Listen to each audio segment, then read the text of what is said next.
Dikit Pak. Butuh kan? Sekarang nih. Yuk Bang, gimana Bang hasil hari ini Bang? Hari ini tadi persidangan lanjutan ya untuk kasus Ijong yang diperiksa adalah sesama terdakwa. Ya, jadi ada 4 terdakwa di sini, ada Ijong, ada Evan, ada Erna, dan juga ada Bahrun. Dari sini memang udah sangat terbuka sekali ya, sangat terbuka sekali. Yang bisa saya komentari adalah memang pengetahuan itu ya, pengetahuan mengenai apakah barang ini mengandung ethylene itu nggak ada ya. Nah, jadi memang Ijong sudah menyampaikan ya bahwa dia memang benar pernah menggunakan. Ya. Itu pun pada saat barang itu diberikan oleh terdakwa Evan. Ya.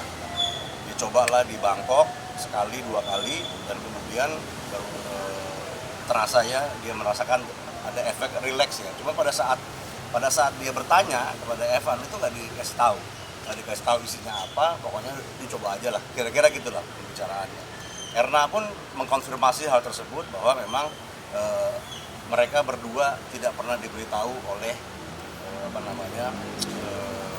oleh Evan.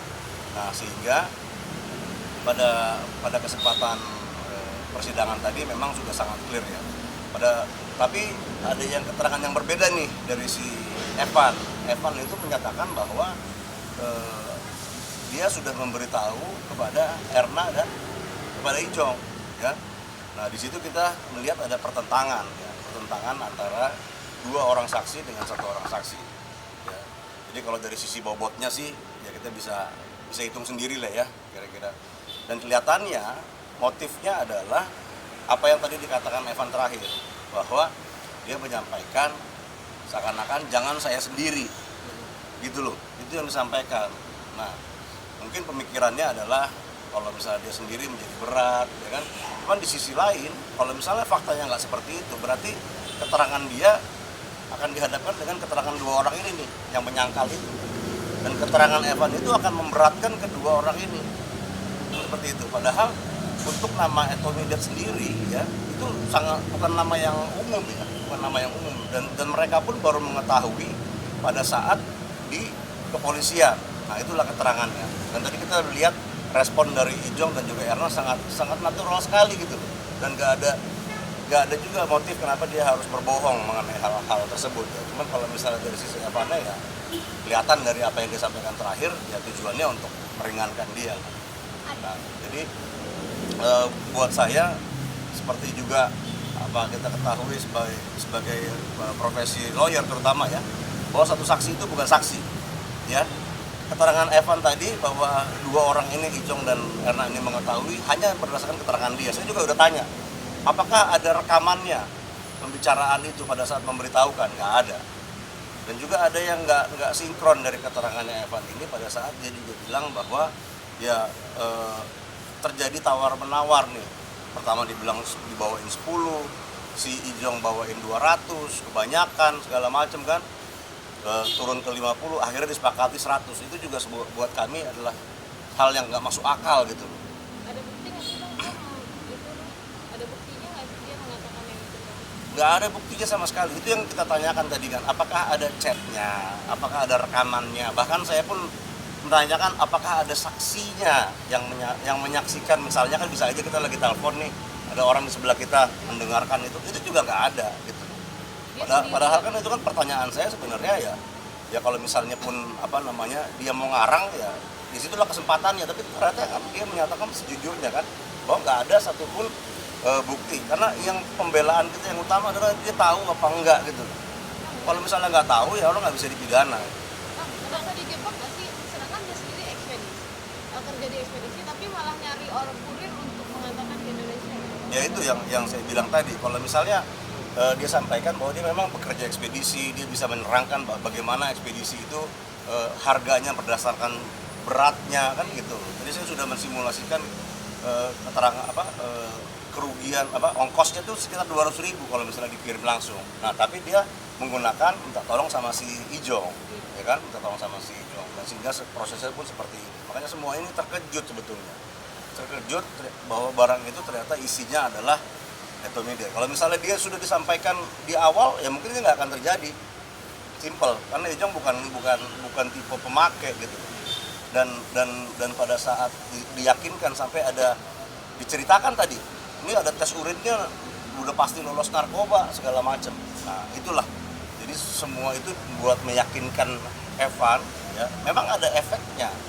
Cuman itulah yang menjadi tanda tanya besar, apa ya kandungannya itu dia nggak tahu karena nggak dijelaskan, dan dia nggak punya kemampuan untuk katakanlah melakukan lab untuk mengetahui apa isinya, karena itu kan hanya bisa diketahui oleh orang-orang tertentu aja pada saat ini ya, pada polisi dan bea cukai. Boleh bisa dibilang Ijong sampai Saya nggak mau pakai terminologi jebak ya, karena itu kan terlalu tendensius ya. Cuma paling nggak yang bisa saya sampaikan adalah dia tidak mengetahui barang itu apa karena nggak disampaikan, bahkan dia diyakinkan kalau ini bukan narkoba. Ya, kandungannya pun ya kemasannya juga saya tanya tadi kan, kemasannya benar-benar udah kayak kemasan biasa gitu. Ada kotaknya, ada mereknya, ada juga bungkusan yang seperti obat itu ya, yang harus sobek dulu, artinya masih di dalam segel. Bang, boleh dibilang Evan ini penjual profesional nggak sih Bang? Sudah mengatur dengan tertata sekali sepertinya dari hasil persidangan. Iya, dari persidangan tadi kita melihat bahkan si Evan juga menyampaikan bahwa dia itu yang si 40 pounds itu cartridge itu, dia katanya bukan, dia menjual ke kawan-kawan dia yang Ijong tidak kenal.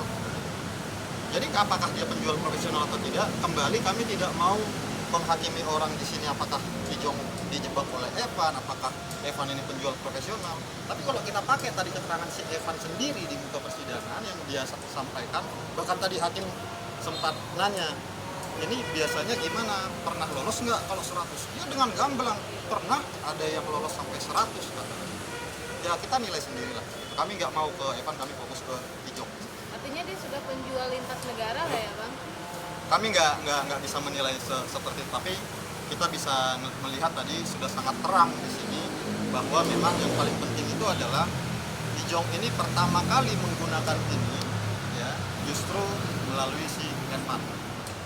Sebelumnya dia tidak ada. Yang paling menggelitik itu tadi pertanyaan saya kan, dia bilang ada 3 kali telepon, masing-masing telepon 90 menit, 30 menit ya. Berarti kan totalnya kan pembicaraan itu ada sekitar 1,5 jam. Sementara yang dibahas adalah cuman bisa nggak bro ada orang yang bawa, itu kan selesai 1 menit 2 menit juga udah selesai gitu. Nah artinya menurut Ijong ya dia cuman ditanya sama Evan bisa nggak bawa, udah. Tidak selama itu, Nggak selama itu. Maksudnya yang lagi saya perdebatkan ini adalah kenapa harus dibuat seakan-akan ini ada tawar-menawar 10, dia mau masukin 10, dia mau masukin 200, kesannya ini ada kerjasama yang erat gitu loh.